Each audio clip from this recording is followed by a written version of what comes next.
Oh man, life will put a goddamn dent in your plans, huh? Got life been putting a fucking dent in your plans. Your ass out here fucking wanting to go one way, and life is like, no, bitch, you need to go the other way. And you're like, no, fuck you, I want to go this way. And life's like, okay, okay, well, we about to fucking put a bunch of goddamn obstacles and hardships and everything else in your fucking way. And if you make it through them, when you get there, you're still gonna realize where you want to be ain't where you fucking need to be. So you're gonna end up having to backtrack over here back to where the fuck you need to be.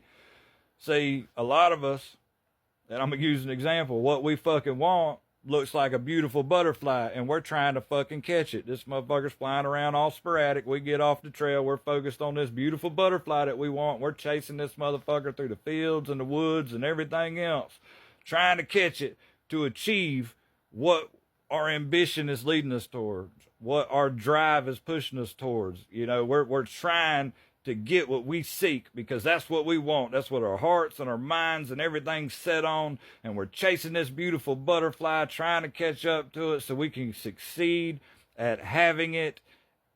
And next thing we know, we weren't paying attention. We're so focused on this fucking butterfly, it done flew right up on a goddamn grizzly bear, and we getting our asses fucked up by that grizzly bear, and the butterfly just goes off and disappears. Never do we achieve catching it. The whole time, life was like, hey, I was trying to lead you back to the trail, homeboy. I was trying to keep you over here. I knew you was going to get fucked up chasing what you wanted because what you need is going to lead you to what you fucking want. You just can't see it because you're worldly mind and you living fucking blinded by your fucking ambition. Okay, ambition is good, but misguided ambition is not. We got to stop and pay attention to life, man. And I recently turned down a really, really fucking good job, a traveling job, because, you know, I worked when my kids were younger at a place where I worked 6 days a week. Got hella overtime and everything else, but I worked 6 days a week, and I was so goddamn tired on the seventh day that I didn't do shit. Okay, I laid around the fucking house, wore the fuck out, and recuperated, so I go right back to work Monday and do it all again. And I did that while they were young. And then I took on other work that allowed me to be home at night and allowed me to be home on the weekends and stuff so I could be a good father and be present. So I didn't just shower them with presents, but I gave them my presence myself personally and taught them things. I didn't teach them obedience. I taught them self-discipline, emotional discipline, mental discipline, you know, physical discipline. And I'm not talking about spanking and shit, you know, stuff like that. You know, I don't want my kids to be blindly obedient, and I don't want them to think that they have to respect somebody just because that person has money or is in a position of authority.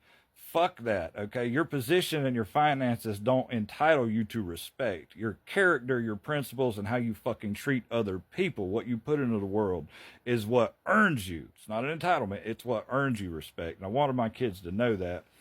But Preston ends up getting offered a goddamn job.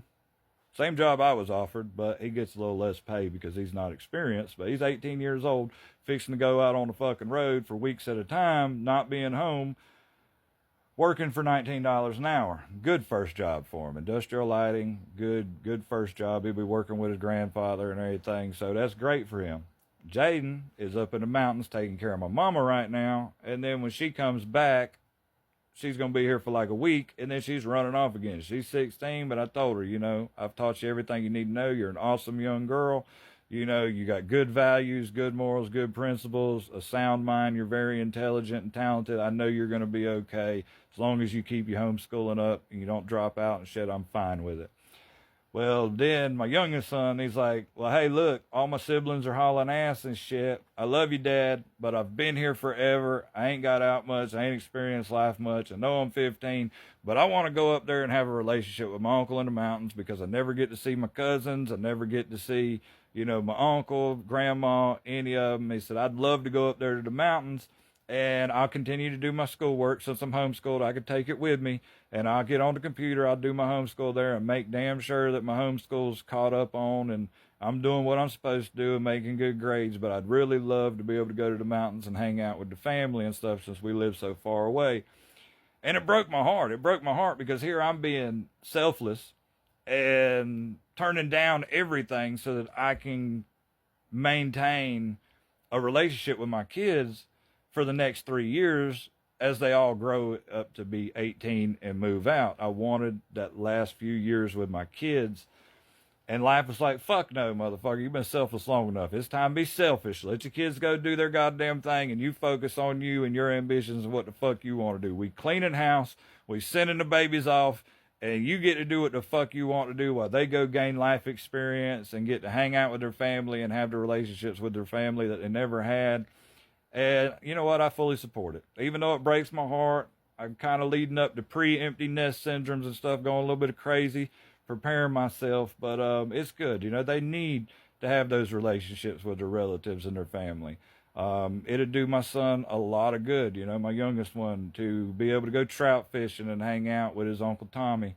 And I fully support it. So here in the next month or so, I ain't going to know what the fuck to do, because I may not have the kids here for Thanksgiving.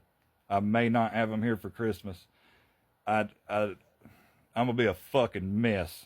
So, yeah, there's that.